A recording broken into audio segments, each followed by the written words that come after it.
Salut! Bonjour à tous, aujourd'hui je vous raconte 5 choses que vous ne saviez probablement pas sur mon livre. Les trucs qui sont un peu rigolos, vous allez voir. C'est parti!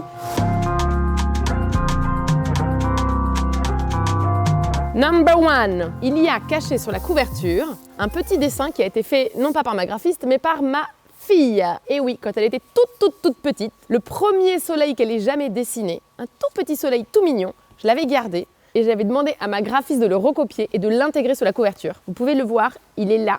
Et c'est marqué Petit Soleil, et c'est son tout premier soleil. Et voilà, je trouvais ça trop mignon, et c'était un petit clin d'œil pour elle quand elle sera plus grande, pour lui montrer que son premier soleil apparaît sur la couverture de mon livre. Il n'y a rien qui puisse me rendre plus fière. Voilà, ces petites libertés qu'on prend, hein. Proud mama. Number 2, en parlant liberté, j'en ai pris une carrément énorme puisque j'ai demandé à un ami de me proposer un mot, n'importe lequel, et je me débrouillerai pour l'intégrer dans l'écriture du livre. Alors je vous dis le mot, il m'a pas filé un mot facile du tout, j'ai trop galéré à l'intégrer, c'est le mot guéluron. Voilà, j'ai dû caler guéluron quelque part dans le livre.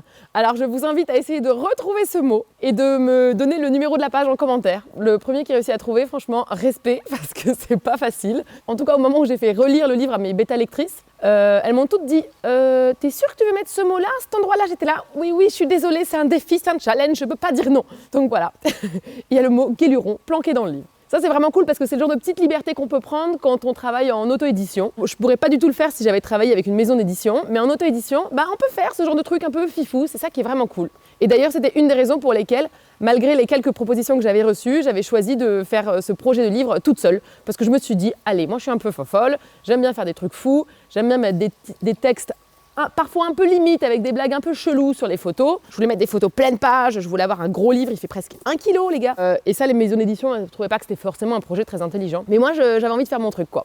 Donc voilà, c'est parti en auto-édition et je suis trop contente de l'avoir fait.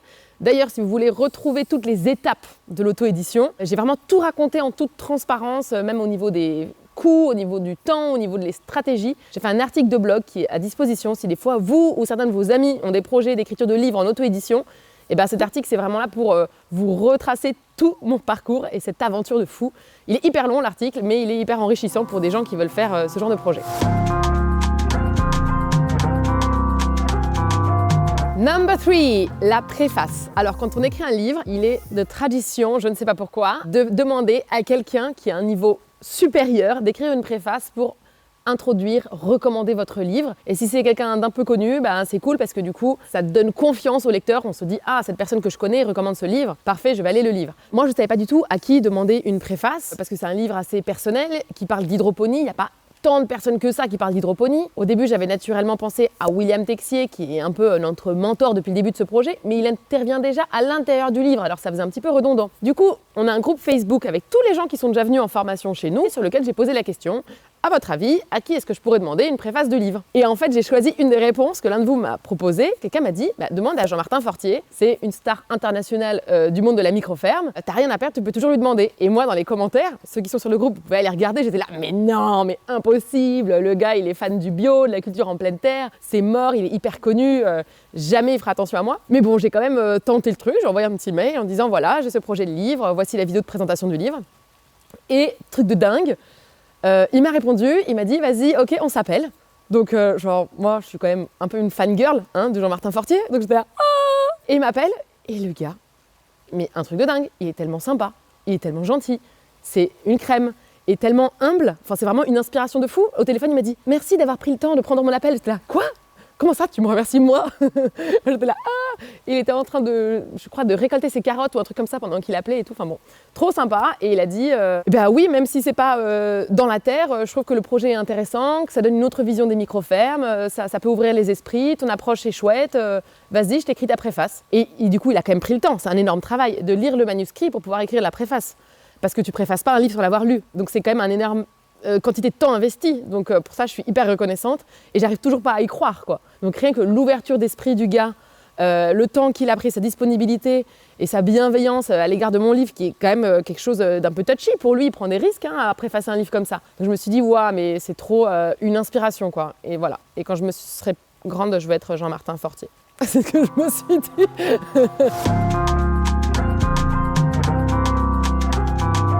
Number 4. La première fois que je l'ai vu imprimer le livre, il n'était pas encore relié, c'était juste des planches. Et c'est quand je suis allée à l'imprimeur, qui est à côté de Toulouse. Et en fait, je suis allée pour signer le bon à tirer. J'étais toute seule, je m'y connais pas en imprimerie. Tout ça, comme c'était en auto-édition, chaque étape était un monde nouveau à découvrir et à appréhender. Sauf que cette étape, elle est hyper stressante parce qu'en fait, ils ont réservé pour toi la machine pour la journée. Tu arrives le matin, tu dois dire oui, c'est ok, tu signes et toute la journée, la machine, elle imprime. Et en fait, tu peux pas dire en fait, non, il y a un problème, je vais la changer, je reviendrai plus tard parce que la machine, elle est bloquée pour toi. Donc, ils te facturent quoi qu'il arrive. Et la facture, c'est pas des petites factures, c'est des très grosses factures. Là, on parle de 2500 livres qui ont été imprimés. Et du coup, c'était extrêmement stressant. Et donc, j'arrive, boule de stress. Et le livre ne correspondait pas du tout à ce que j'avais imaginé. C'est tout simple. Tous les dessins étaient marron caca. Vraiment marron. C'était horrible. Et donc voilà, on a passé presque toute une journée dans l'imprimerie en train de négocier, de voir avec la graphiste au téléphone, faut changer ci, ça, tac, tac, des histoires de superposition de fichiers. Enfin, moi, j'y comprenais rien.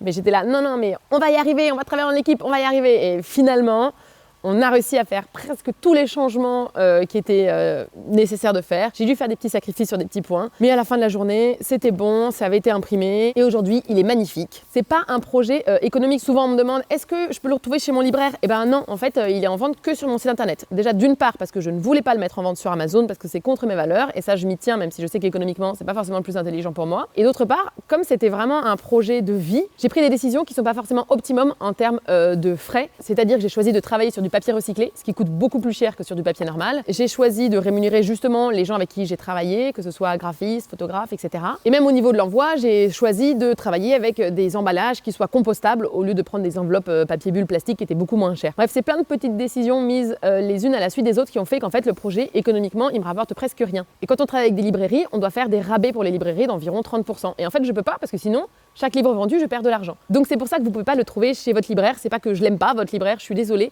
C'est juste que je peux pas me débrouiller pour que lui aussi marche dessus. Je peux pas baisser le prix. En tout cas, sur cette première impression, je peux pas.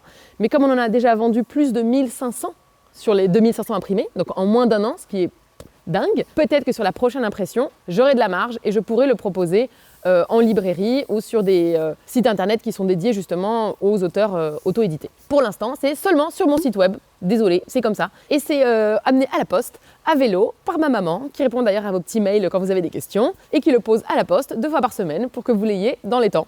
Voilà, c'est vraiment fait maison de A à Z. Ça a l'air d'être un truc très professional, mais c'est très artisanal, hein.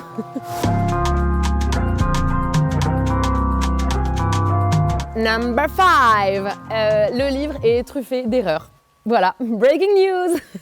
C'est-à-dire que sur la fin, on a vraiment été super rush. J'ai dû le faire corriger en expéditif. J'ai dû faire travailler plusieurs correcteurs en parallèle pour réussir à corriger tout le livre au dernier moment. Donc du coup, ça manque un peu d'homogénéité, mais ça limite, c'est pas très grave. Par contre, il y a des choses un peu plus graves, comme par exemple, à la table des matières, on annonce que notre modèle économique est le chapitre de la page 142, sauf que notre modèle économique est le chapitre de la page 138. Donc voilà, tout simplement ce genre d'erreurs qui sont quand même assez énormissimes. Mais ça, on s'en aperçoit qu'une fois qu'il est imprimé. Et ensuite, il y a plein de petites fautes, voilà, de frappe, de grammaire, etc. Certains d'entre vous, d'ailleurs, ont l'aimabilité de me les rapporter, ce qui est absolument parfait parce que ça me fait gagner du temps. Il y a même quelqu'un, je tiens à le saluer. Mon cher Nourdine, je tiens à te remercier ici publiquement de m'avoir envoyé par email un Word de 2 pages référençant toutes les erreurs que tu as pu retrouver dans mon livre. Alors, comme tu es venu en visite guidée, on a déjà échangé ensemble. Tu es prof, tu n'as pas pu t'en empêcher. Eh bien, je te remercie parce que c'est un gain de temps énorme. Et donc, lors de la prochaine impression, il y aura beaucoup moins de fautes, voire pas du tout de fautes. Attention, s'il reste des fautes, Nourdine, c'est pour toi, hein. Si je viens le réimprimer, est-ce qu'il y a des choses que vous voudriez qui apparaissent dans ce livre? J'espère en tout cas pouvoir continuer à l'envoyer partout dans le monde. Vous avez été hyper nombreux à l'acheter depuis des endroits absolument dingues. J'en ai envoyé en Polynésie française la semaine dernière, mais aussi au Canada, en Afrique, en Colombie, vraiment à Mayotte. Enfin, c'est incroyable de se dire que le livre a voyagé comme ça dans le monde. Il voyage beaucoup plus que moi, je suis un petit peu jalouse. Mais voilà, de me dire, waouh, il diffuse, c'est magnifique. Merci d'avoir regardé cette vidéo. Je ne veux pas avoir l'air de vendre mon livre, mais si des fois vous voulez l'acheter comme cadeau de Noël pour un proche, un ami, quelqu'un que vous aimez bien, ce petit guide hydroponique mais aussi guide de vie est disponible en vente sur notre site internet. Je mets le lien quelque part, ici ou là, je ne sais jamais. Profitez-en, hein. Pour Noël, il y aura une petite surprise dans le livre. Ciao!